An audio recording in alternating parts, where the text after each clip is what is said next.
spaces that we need to start nurturing and keep creating so we can share as Colombian scholars and as Colombian teachers all the things that we have learned in Colombia or outside Colombia.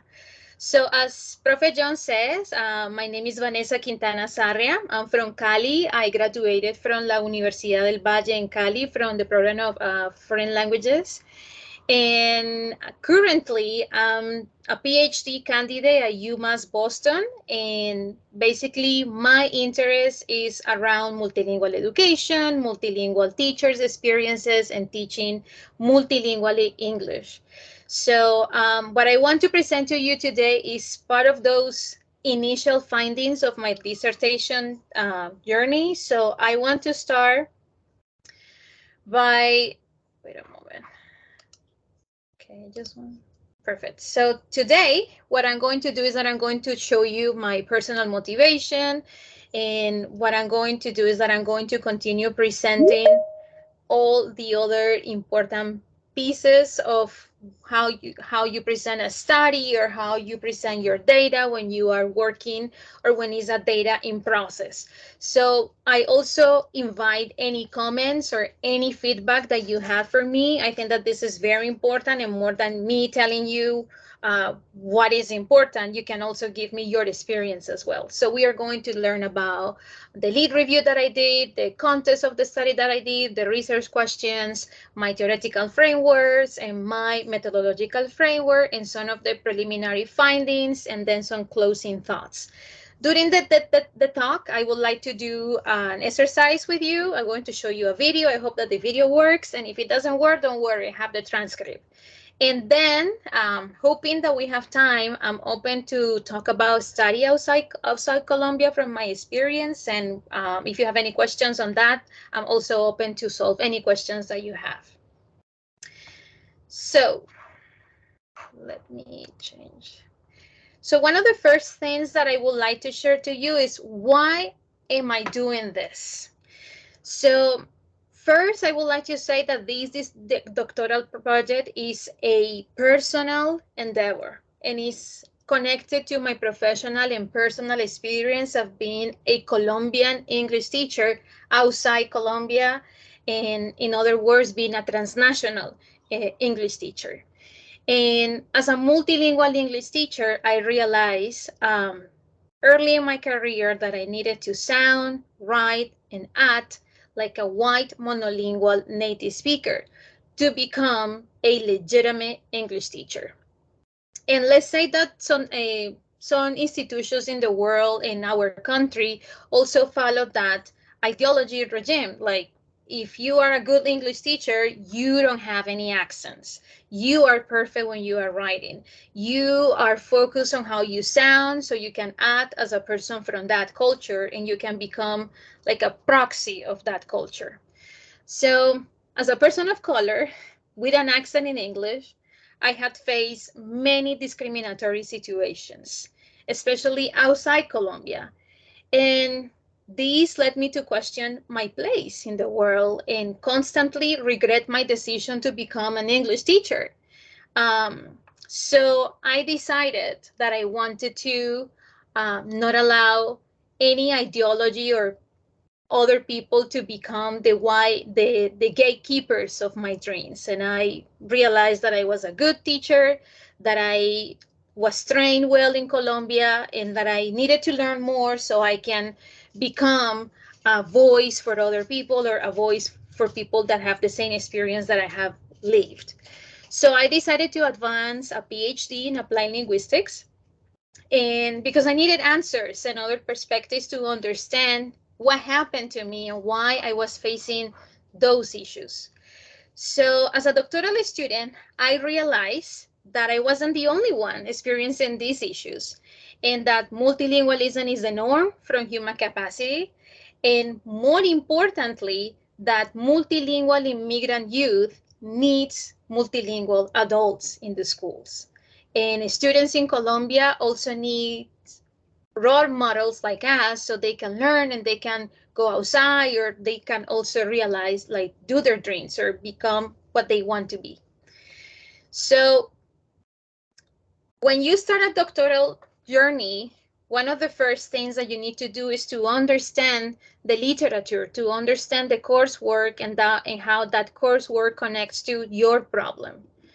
So after analyzing the STAND literature on bilingual and multilingual ELT teachers, I realized that there is a well-accepted belief that in our fields is that why native monolingual teachers are considered the best pedagogical models.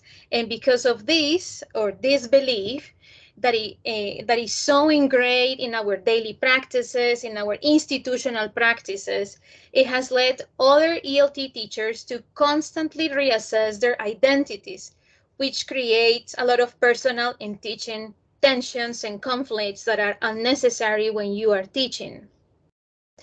So from the STAND literature, it's also clear that nativism and monolingualism became the yardsticks of language teaching. And as a consequence, ELT teachers frequently mistrust their linguistic capability and the pedagogical choices that they have based on that multilingualism that we have or that we are. So scholars have demonstrated that reproducing these nativeness constructs or monolingual constructs to understand ELT teachers is it's reproducing a lot of disparities between teachers that are white, monolingual, and from countries that are dominant in English. So alongside other scholars are contending with the white supremacist origins of these terms. And so it requires a progressive mind and it requires a progressive thinking to like dismantle this type of thinking. So what is problematic about these ideologies is that it creates a vicious and an unsustainable cycle for us. We cannot exist in a world where we are constantly reassessed because we don't sound, we don't look, we don't behave as a white native speaker who is also monolingual. So I was all the time questioning this, and I realized in mid journey my dissertation, and I want also to reflect on teacher Nancy Carvajal experience, that when you are a student in the United States and you realize that you have been educated under these ideologies that are dangerous for you and your identity and your praxis, you have to find your voice. So what I did in my dissertation is that I find who I am. And I will give you these words that Gloria Ansaldúa gave me 3 years ago. And what I decided is that I will have my voice, Indian, Spanish, white, or black. And I will have my serpent's tongue, my woman's voice, my sexual voice, my poet's voice, and I will overcome the tradition of silence. Because I don't want to live in a world that is all the time telling me that I'm wrong because I'm multilingual or because I'm a English teacher of color teaching a language that is not the first language of my country. So I have this big question when I started my search for what kind of project I want to do. So I asked the question, can we exist beyond these pervasive cycles and binaries?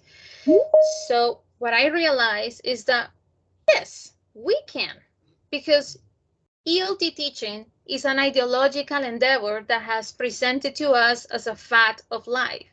Being white, monolingual, and a native person from a dominant country that speaks English doesn't make you a good teacher, doesn't make you the best teacher. And yes, we can exist because we are individuals who use different languages at different varying degrees of proficiency, or we use multiple codes for multiple pedagogic or pedagogical purposes. And being monolingual and being monolithic in how we teach English really doesn't help other students that are like us. And what we need to realize is that yes, we can exist because our stories and our identities transcend the linguistic, cultural, and racial boundaries that historically and theoretically had been imposed by essentialist scholarship. And we have a group of scholars who are working to do that, to give us that space in the world.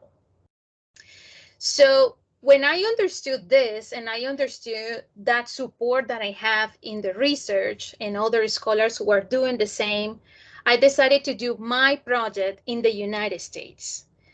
So when you are in the United States, you need to understand and you need to put yourself in the context and understand the context so you can actually study that context in the best way that you can.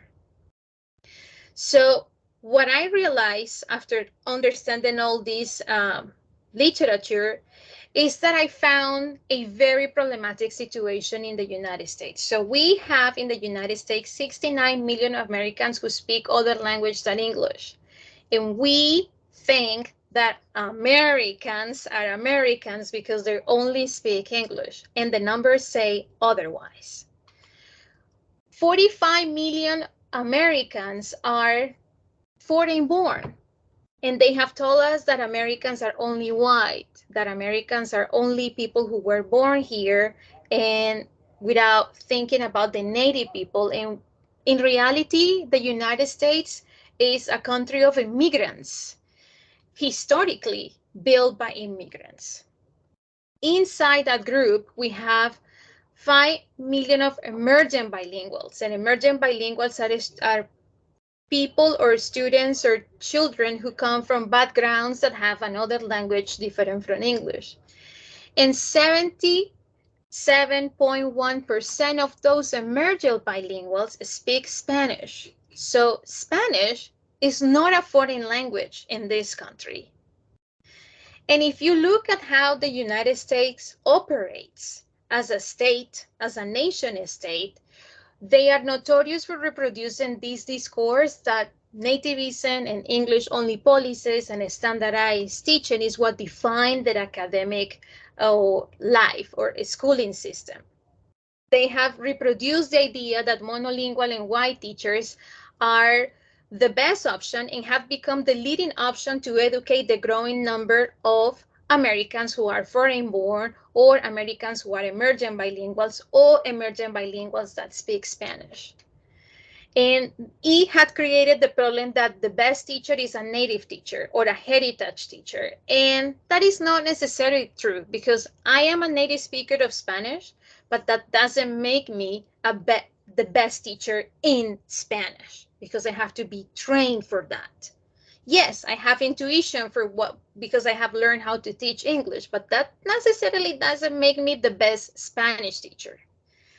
So this native-based orientation has also enabled discriminatory practices for teachers whose Spanish is not their first language or who are part of complex linguistic communities, for example, Puerto Rican or Black people or Asians ELT teachers. They're always considered as aliens in that profession.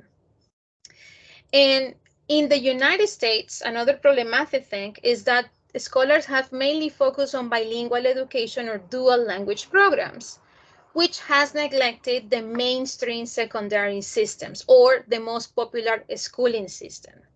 So what you see here is a sum of contradictions of how the country really looks like versus how the country has been governed for so many years or continues to be governed in terms of education. So my study specifically works in the space of sheltered English immersion program. In the United States, there are two models to educate immigrant and multilingual students. We have the Sheltered English Immersion Program and we have the Dual Language Education Program. The Dual Language is an immersion school that is mostly primary or elementary schooling and is half-time English, half-time the other language. And students from different backgrounds are accepted and they learn both languages academically. In reality, those schools are only popular in elementary settings, and it's very difficult to find high schools that have that model because there are no resources to continue that. So the most typical schooling system for high school education is the sheltered English immersion education. So basically, students receive 4 um, years or 2 years that has different courses that prepare them to merge to the general education classes, or what we call here mainstream classes. So the idea of these programs, SEI programs, is to help students who are immigrants by giving them instruction in English using their languages as ways to support their learning. In that spectrum, there are also students who have gaps in education or interruptions in education, and those students are also incorporated to mainstream high schools. So my research setting is a multilingual language learner department who oversees the implementation of equitable and effective programming and services for multilingual learners and their families in Somerville, which is the town where I live or the city where I live. From initially the identification through reclassification. Reclassification means that the student is ready to merge a typical classroom in the school with other monolingual non-immigrant students. So in this school, 29.9% of the student population is comprised by students who are classified as EL or English language learner students or emergent bilinguals. 63% of those students speak Spanish. 27% of those students speak Portuguese. This is a very traditional school that has 168 years of service. There are currently 20 multilingual learner teachers who come from diverse backgrounds. And 6 of those 20 teachers are the teachers that I study in my dissertation track or my dissertation research. So one of the main important things to understand here is that this school reproduces the national context of the United States. We have a public school that has a great number of ELs or multilingual learners, and we have that they speak mostly Spanish and Portuguese, which are 2 of the most used languages in the United States. So my study was done in, let me see, in a 1 academic year, 10 months, 168 hours of observation. And what I basically did is that I followed these teachers to all their activities and their classes during that year. So with that context in mind, with that situation of the school, these are my research questions. So I'm interested in understanding how multilingual English teachers conceptualize their linguistic and cultural identity as teachers, how their trajectory, the past experience have an effect on their pedagogical decisions that they made in the classroom, and how they negotiate their linguistic and semiotic repertoires in the classroom. But I'm also interested in understanding what are the practices of these teachers when they are multilingual and where their students are multilingual, and how they foster this multilingualism in the classroom. So what are the challenges that they face? What are the opportunities that they have? And how they deal with those challenges in the classroom and in their professional setting. So today we are going to focus on question number 2. I'm not ready to share much of question number 1, and this is an initial glimpse of where I am. So to understand how I want to see my teachers and the lens that I want to use to see teachers like me, I use a theoretical lens that is called translanguaging. And translanguaging is a practice that later became a theoretical construct. And it's a theoretical construct that is built towards social justice. So I want to show you a video. and I want you that you tell me, what do you think translanguaging is? So I hope that it works. We're learning about. Okay, it's working. So let me give you a little bit of context. This is one of my teachers, and he is a teacher of physics in this program of SEI. And he has a classroom of Brazilian and Central American and South American students.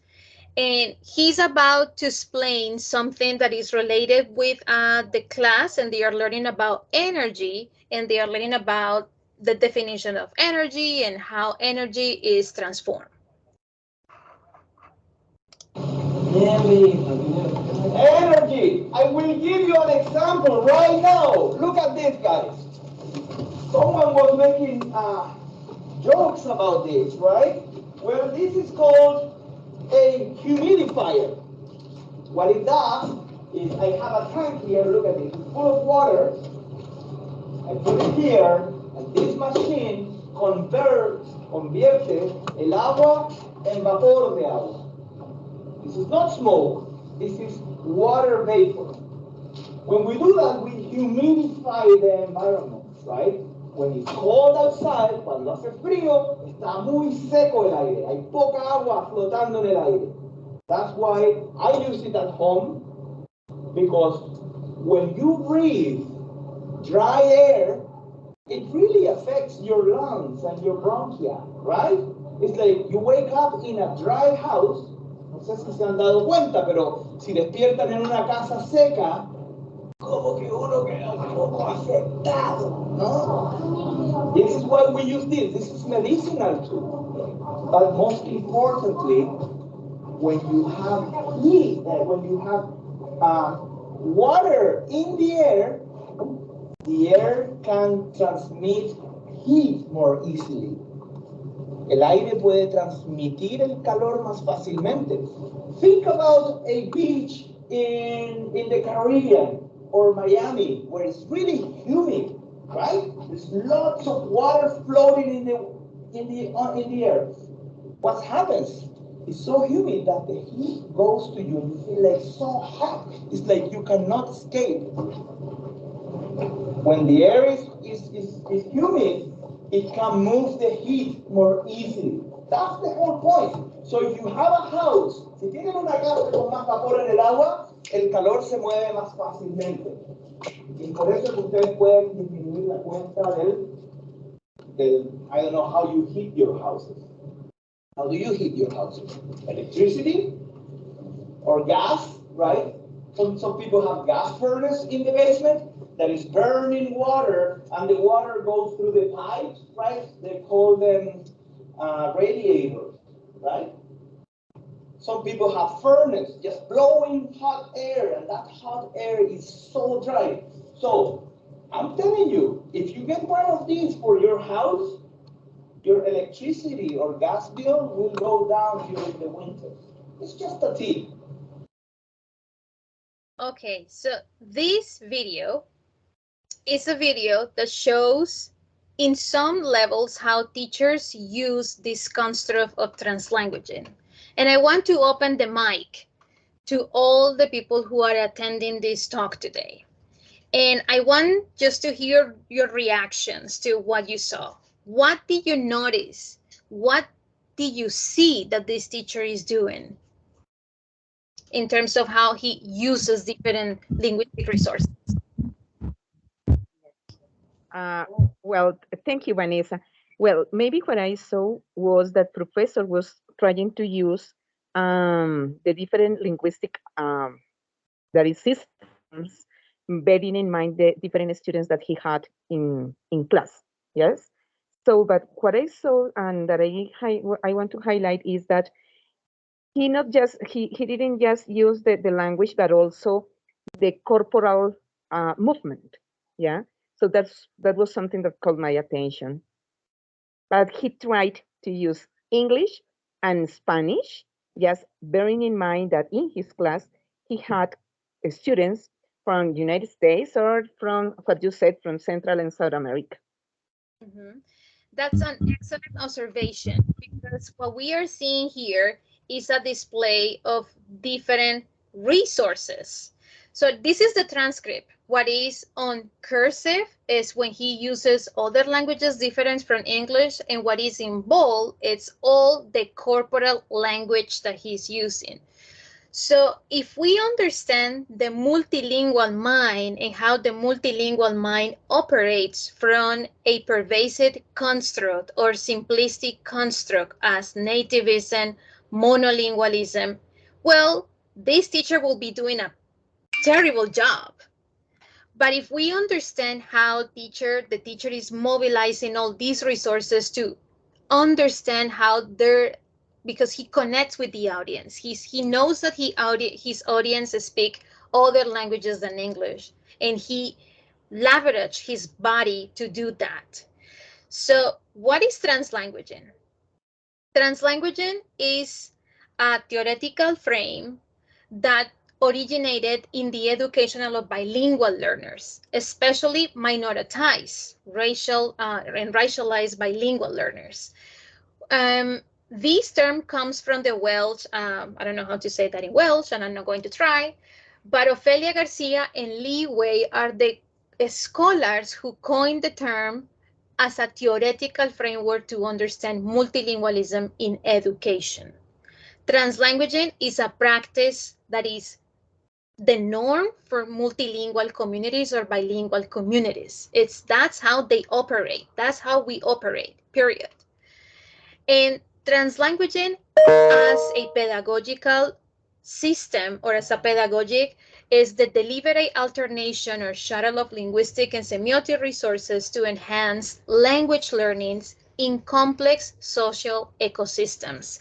So as a pedagogic, it has a deliberate design, and when the design doesn't work, the teacher needs to make shifts. The teacher needs to incorporate a student's feedback, a student reality, or the audience to improve his pedagogy. But more importantly, translanguaging as an educational framework is a political stance.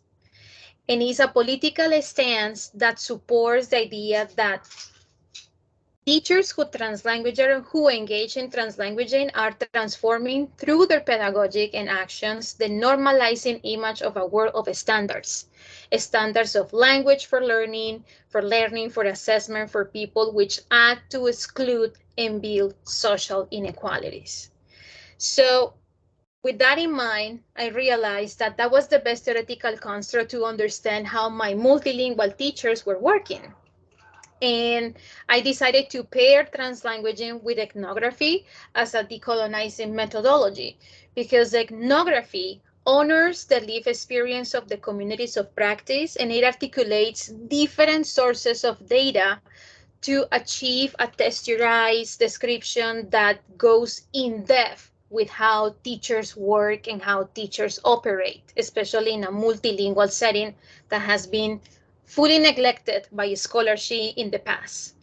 So by doing that, what I wanted to do is to position my teachers as the experts of their context and myself as a participant who could help them or to support them or follow them in their journey for 1 year. So what are the preliminary findings? Remember my question. What are the multilingual classroom practices and how teachers foster that in the mainstream classroom? So something that I noticed is that teachers have this ritual that is very popular in the high school that I observe, and it's the ritual of one-on-one dialogue. And this ritual was even more important than the teaching moment. It required more time for teachers to do this, and they dedicated, all the teachers in the program dedicated at least 20 or 30 minutes to this one-on-one dialogue with every group or every student that they have in the class. So the students normally are paired up by groups or peers, and teachers spend these 50 or 20 or 30 minutes talking to them and checking with them. Why was this an important or practice? So teachers said, like, This practice was important because the teacher is not commanding them to do something, but it's to show them that the teacher has their back. And she used the words nosotros, and that we are together doing this, and you are important in this community, and you deserve the time for me to go to you and ask you questions about how you are doing things, so how you are connecting learning, or how you are connecting this to your real life. And that conversation is a scaffolding cue that facilitates the content or to double check where the students are in their learning process. Teachers do this because they want to support the students as a community, because they are building community, but they also were able to articulate specific reasons why the one-on-one was more important than the teaching moment. So they talk about concepts, they talk about examples, they talk about giving clarification in Spanish or in Portuguese, they talk about questioning, connecting, amplifying learning by using other languages, and doing that while they have this one-on-one dialogue. More specifically, what I noticed is that translanguaging has been used for specific purposes. So what you see here is teachers encouraging students. And teacher B says, for example, this was difficult, I think that you did awesome, thumbs up, muchos estudiantes hicieron un trabajo grandioso, really great. For example, Miss G says, finishes with Beto, and she looks at the group and she say, okay, so everyone share. Beto, I hear you. Francisca and Jose necesitan más tiempo. Okay, I'll give you 1 or 2 more minutes. And I overhear you sharing. You're excellent. Muy bien. Muy buen análisis. And the teacher is smiling. So we have other teacher who said, right, muy bien, cuando estamos leyendo o falando preguntas, ¿cómo va a terminar su voz? So students show that, and the teacher says, yes, arriba, fuerte, muy bien, muito bem, tá bom? So what we see here is teachers using translanguaging as an encouragement strategy to foster confidence and social emotional well-being. And the literature has been adamant of how translanguaging support cariño practices in this context. And cariño's practices is a disruptive force that challenges power relations, leadership, and academic success in the educational setting. It supports the socio-emotional well-being, the self-esteem of students, and the progress of their academic goals. But this is what typically translanguaging is being used. But I found other things that I think that are very interesting and that I want to share with you. So in this example, what I see is that this is a teacher who is asking students about a reading that they have. And the teacher is asking, okay, ¿cuál es el patrón? Let's think patterns. ¿Por qué los meninos no quieren a las meninas a participar? And the student answered in Portuguese. And he said, they are afraid girls might win. ¿Podemos ver la conexión with girls not allowed and a girl named Dan? And the student said, yes. He asked, ¿cuál es la conexión? So students reply with English, with Spanish, and Portuguese, porque los meninos no las dejan participar en Dan. So the teacher said, Dan es mejor en baseball, and has the best swing, and he makes a hand gesture. And another student said, but the rules are a problem. Por las reglas, ellas no pueden hacer lo que quieren. And the teacher said, so what is happening? ¿Qué está pasando en el poema? Que los niños no quieren que las niñas las dejen jugar. So the teacher then organizes and he says, okay, entonces podemos ver el tema es el mismo. No tenemos nombres de caricaturas, esto no es una historia, es un poema, pero podemos ver la conexión. See the pattern? And a student says things like, okay, entiendo, ya entiendo. So what we are seeing here is translanguaging being used to foster that instructional dialogue, where students have an active role, and both teacher and student use different linguistic and extra-linguistic strategies to facilitate meaning negotiation and metacognition. We also see that translanguaging is an analysis inquiry device to ask open-ended questions to engage students in metacognition. So the teacher asked about this book, and she's asking why are people happy in this story, and why it's happening in their lives, and what is their sadness in this story, and can you see the effect of the war here with the father? Cómo la guerra lo afectó a él. Eh, so what does he need from his daughter? ¿Qué necesita? So the teacher is using all these linguistic resources to check with the students that they understand and that they are doing very deep analysis of the things that they are learning in English. And she says, okay, esa foto dice una historia complicada. Can you explain that story abajo? So you can see that it is also used to give instructions, to give directions to students. And in this case, translanguaging is also used as a strategy to foster higher order thinking skills. So for example, we see here the physics teacher again explaining energy and energy use and how you use energy in your house and how that energy is transformed. And we see the teacher going from Spanish to Portuguese to English to do all this. So this is para tu casa. También en la cocina, the stove, cocina, para cocinar. The student replies in Portuguese, and then the teacher replies in Portuguese. And then the student answers, and then the teacher amplifies that. And he said the gas viene en un pipe, en una cañería. It's a pipe. The pipe is your house with gas. It has metal. That's your source. Tu fuente de energía is the pipe, is gas, right? So and Ramon makes this analysis. So because you use the gas and you transform it into heat. And he said, yeah, you boil water, right? So you cook feijoada. And the student immediately smiles and recognizes that the teacher is seeing him as a person from Brazil with a cultural heritage and connects that learning of physics with his cultural background.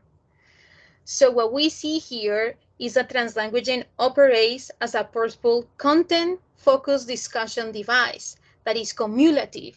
The teachers support students to link ideas and concepts in ways that lead to deeper understanding of the content, in ways that you can connect it to your own life. So if you look at the humidifier video, the teacher was not only teaching them about how you transform energy, he was telling them you can reduce your bill cost if you use a humidifier.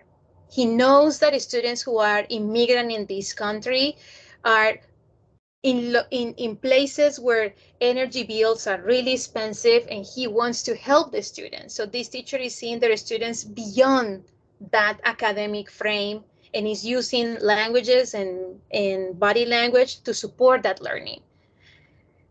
So what I see, now let's focus on the A and B part of my questions. Why there might be challenges and opportunities of fostering a multilingual pedagogy in these mainstream settings. So the opportunities that I see is that the school has made great efforts to hire teachers that share important commonalities with the students: race, gender, sexual orientation, linguistic, cultural, and origin background. And they had focused on hiring teachers that have a strong stance towards cultural and linguistic diversity and social justice. That's why these teachers are talking about war, about reducing your bills, about how important it is to have a community in school. As a group of teachers, they have grown to work collaboratively, and they share strategies, they share frustrations, and support each other at every capacity they can and they have. They have a lot of academic freedom to bring and experiment with materials, concepts, and strategies. They have developed this intuitive model of pedagogy, or translanguaging, that offers a consistent routines that centralizes the students' needs and that builds from students' funds of knowledge. What students know can be connected to what we need to teach them. And there is this linguistic the student's linguistic and cultural richness is validated in the process of teaching English. And in Massachusetts specifically, in 2017, they look at a mandate, make multilingual instruction legal again, because here it was illegal to teach using other languages. And teachers have a top-down policy that support their classroom practices in comparison or in contrast with teachers in other states like Florida or Mississippi or things like that. What are the challenges that these teachers face in a place that is super diverse as the United States? There are students who speak other languages and teachers don't know how to help them. So we have Chinese students who also speak Mandarin, Haitian Creole students who use Haitian Creole or French Creole, and teachers are not aware of these linguistic resources. So that is a challenge in a super diverse context. Teachers are really worried about how English it's the dominant language as they move in the SEI program. So the more you advance in this program as a student, the less Spanish and Portuguese you will find. So when that happens, students heavily rely on Google Translate to demonstrate their knowledge. And teachers don't have clear tools to re-envision the use of artificial intelligence or technology in the classroom. Having an intuitive translanguaging model is the first step, but the goal should be a responsive translanguaging model. Remember, translanguaging is about designing and shifting, changing with every generation, with students that you have. Translanguaging is not a fixed practice. There is concerns about that transition to the main classroom of the classrooms that are general education, because the students are going to have monolingual teachers with monolingual peers, and they are going to lose all these scaffolding strategies that they have learned. There is no academic support for the students' first languages in this schooling model. So students struggle to grasp academic knowledge as they are moving forward. And there is a lack of tailored professional development that focus on how teachers actually teach and how they appropriate that multilingual policy appropriation. So how they deal with these challenges? Well, they have a team, a community that they rely strongly, and they have invited researchers like me to support them. And that is very important when you have a group of teachers. You need to be informed by research, and research needs to be informed by real practice. So it is like a dialectical process. And in order to move forward, we need to educate teachers to be more responsive with their multilingualism and use translanguaging as a model. Translanguaging is not the best theory, but it's a theory that is working really hard on incorporating all the linguistic resources that teachers and students have to teach. So what are my closing thoughts? In mainstream education, translanguaging as a pedagogical practice goes beyond the social-emotional support function. It has the potential of becoming an academic tool with clear functions, with clear specifications. Teachers who translanguage are more likely to become a disruptive force that challenges power relationships, leadership, and academic success in mainstream educational settings. And multilingual English teachers in a super diverse classroom might not only be linguistically competent, but have the potential to position themselves from the learner's point of view by leveraging their own language learner identity and experiences. I want to give you a final thought. When I was doing my research, I have a student from Brazil who came to me and asked me questions about my research. And Annabelle asked me this: so you are studying how education is inequitable? Inequitable was a word that she learned that day in class when I was observing them. And she used the word to talk to me. And I say, yes, and I'm also studying how your English teachers as multilingual makes education more accessible, more, as you say, equitable. So how she uses different languages to explain to you new things that are difficult to understand in English the first time, or how she uses your understanding to explain other students. And Annabelle said to me, now it's easy for me to understand talking and writing, but if I arrive new to the school and you put me in a class with just Americans, how can I learn?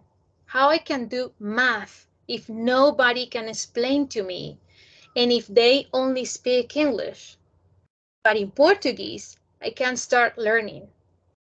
So what you're doing is good. So I thank Annabelle for saying that, because I really understood my role here, and I understood that I'm doing this not only for teachers, but I'm doing this for students who are similar to us, who have the same identities and issues that we have as transnational immigrant people in the world. So that's all that I have for you today, and I want to open the mic for any questions or any thoughts that you had for me.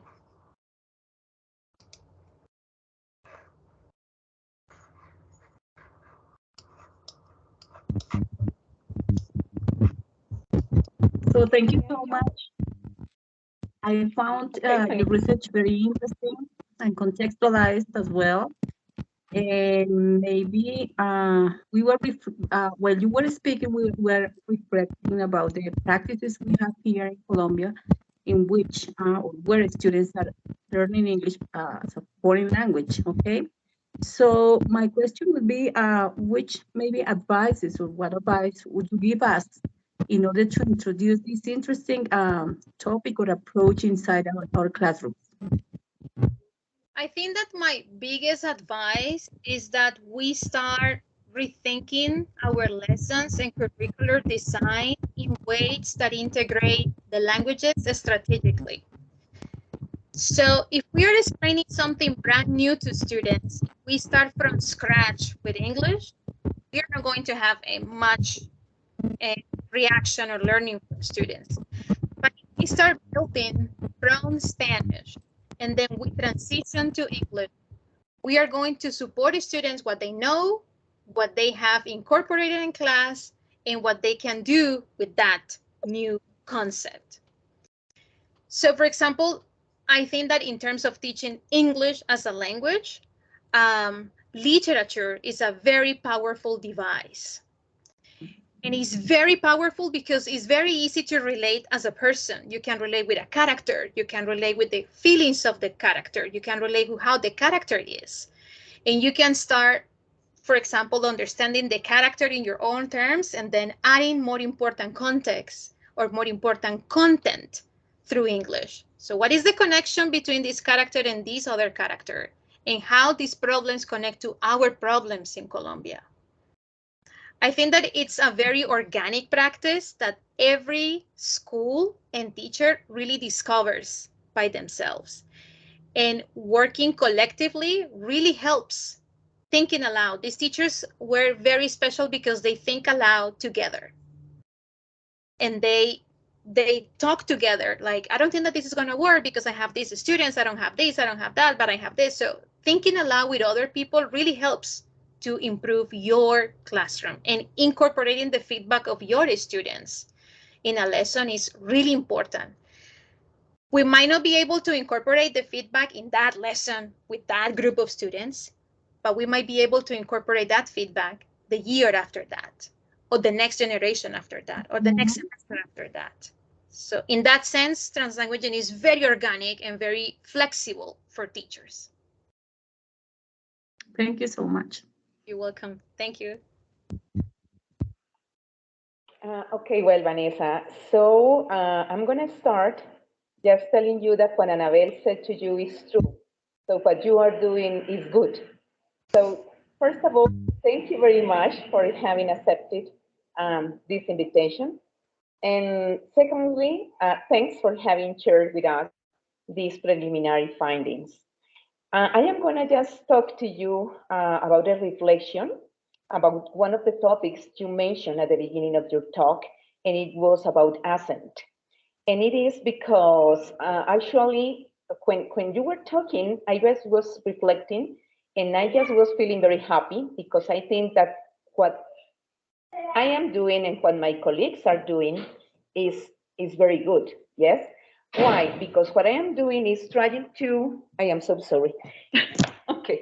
Uh, so what I am trying to do is that my students be aware of the importance uh, of the accent, because commonly when students enter to the university, they think that what they are going to learn is American or British accent. And what I am telling them is that I am not going to teach them American or British, because they are going to listen to Professor Ilva just talking in English, but with Colombian accent. Yeah. So, and in that way, we are going to have students with costeño accent, with Llanos accent, and I think that is something that we are working in that part. So that was one of the reflections that I wanted to share with you. But I am very, very happy to see how you have advanced in your research. And so just I want to congratulate you. And again, thank you very much for having shared with us this the preliminary findings. Thank you for that comment and thank you for all your kind words. I think that accent, it's a problem that really bothers many of us.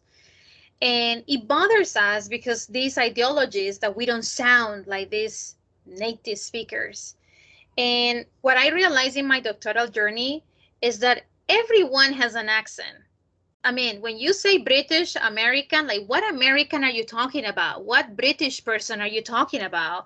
They are presenting us them as a monolithic of accent, and that's the best way to show that you know the English. And it actually is not. Because if I bring you an American who is from a rural setting to teach you English, it's going to teach you English another way than a person that is trained to teach you English for another country. So my advice in terms of accents is that we really need to discover the richness that accent brings to our communities. And we are also moving into this new global trend that is English, Englishes of the world. And it's how each community is reappropriating English as a colonizing language and re-envisioning that language with our own cultural practices and sounds and learnings. And if you talk, I understand you because you have my accent and I know that you are from my community. So I think that that's a beautiful rethinking how we decolonize our thoughts about that. Professor, and it's also very interesting because for many years we were taught that we had to speak only English in the classes, for example, no? Especially in Colombia and especially at the school level, in secondary and primary school, they always, for example, told us, okay, you go to the classes and you only have to speak English because English is the language that you are supposed to be teaching. So it's also practice is very interesting in the sense that it like defies like that monolingual, that monolithic like view of culture, language. So it's very like interesting too, no? Yes. And what is very interesting to see is that it has a specific purposes. I mean, we are not translanguaging just because I want to make you easy for you. We are translanguaging because we have a purpose, and that's what I noticed with these teachers. They were different functions what they were doing this, and we need to stop demonizing those practices in our own countries because we don't live in a monolingual country. Colombia has 67 indigenous languages. Colombia is also appropriating English. Colombia have Spanish from Venezuela, Spanish from different regions. And that richness is really important in our classrooms, especially in places like Bogota or Cundinamarca, where more international students are present. So, or more regional students are present. It's how strategic you are. I think that's the point with translanguaging. You can use Spanish, but what is the purpose of using Spanish? And when you use English?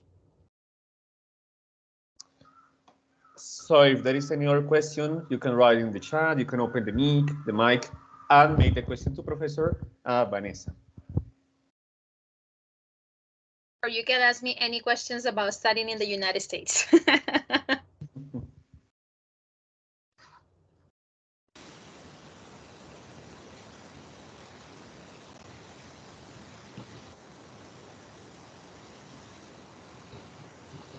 We are very shy today.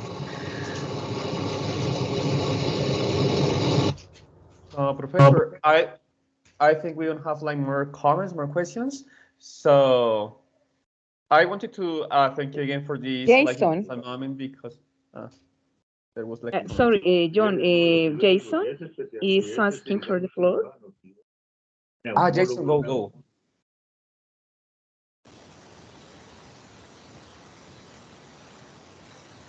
Jason, you can go.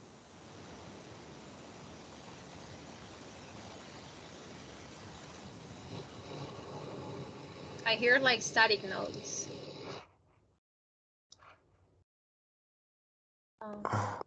Sorry, I don't know if you can hear me well. We Yes. can. Oh my God, I was trying. So I'm sorry. My name is not Jason. It's just that I'm having this account. I never use Meet, so this app. So that's why. My name is Andres Vadillo. Actually, I'm a student from Professor Mosquera. I just want to tell you that I really liked the way you expressed this translanguagism, right? Because actually that's a thing I thought that it was wrong. And not only the purposes, usually we are told that we shouldn't do that because it affects the way they're learning, that we just have to focus into the monolingual way. So I find it very interesting. And also I want to mention that I appreciate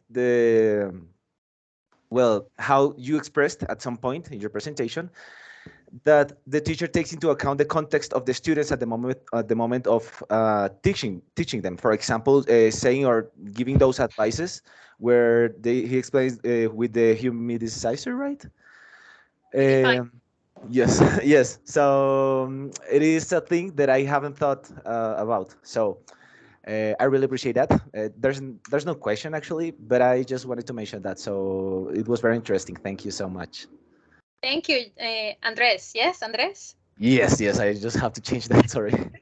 Okay, thank you so much for your comment. I think that that's something that I discovered too in this journey as a PhD student, because that's how I was educated. I was educated like you cannot use another language because that will damage the frequency of the target language, and it really scares you. And imagine that you are a drum player, and you ask the drum player to play with one hand a whole song.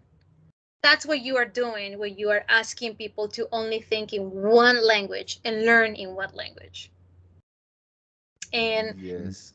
that's a very powerful, it was a very powerful discovery for me. And it's a powerful discovery that I've been adapting in my way as a person, as a teacher, as a scholar. It's difficult to leave that nativism, monolingualism, white supremacy construct, but it's a process and we can do it. Well, that's true. Thank you so much. No, well, it was lovely. So thank you. You're welcome. Professor, I have another question. Are you planning to publish the article, an article, a group of articles based on this project you are carrying out at the moment? No, but they're upcoming. So I don't have my articles per se, but if you want to learn about translanguaging, I can send you different references that are really powerful and books that are really meaningful. I think that I have the PDF copy, so I can send you the book and you can share with students too. Thank you so much. You're Sure, welcome. thank you so much. So if there is any other question. Thank you.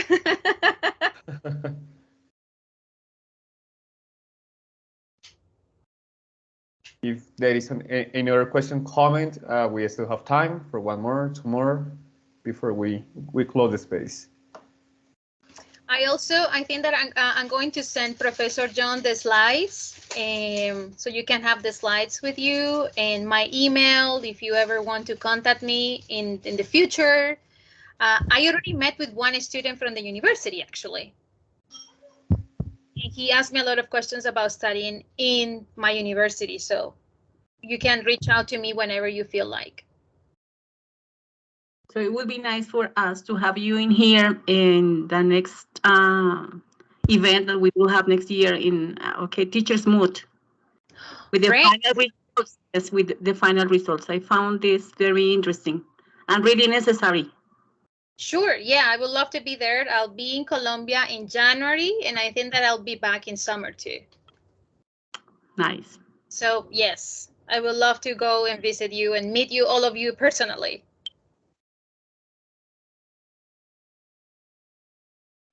Sure. So I think we don't have more questions or comments. So Professor Vanessa, once again, thank you very much for your attention, for this opportunity of getting to know about your project. It's been very interesting and very enlightening too. So once again, thank you so much, and I hope we can like stay in contact because we still have many things to talk about, no? Like for example, international mobility. So the idea is also like to make a group for the students so they can make you questions. So the idea is that we can like keep working together if it's possible. Yes, it is. I think that we must. And of course, if you want me to invite you, if you want me in any class or for something, just send me an email. I'm one email away from you, so whenever. Same here. If you need us for something, just let us know, and we are very attentive to collaborate in anything you need. Thank you so much for that. I'm really honored to be here, and I'm really happy that this is happening. So yeah. So I'm going to stop the recording. Okay.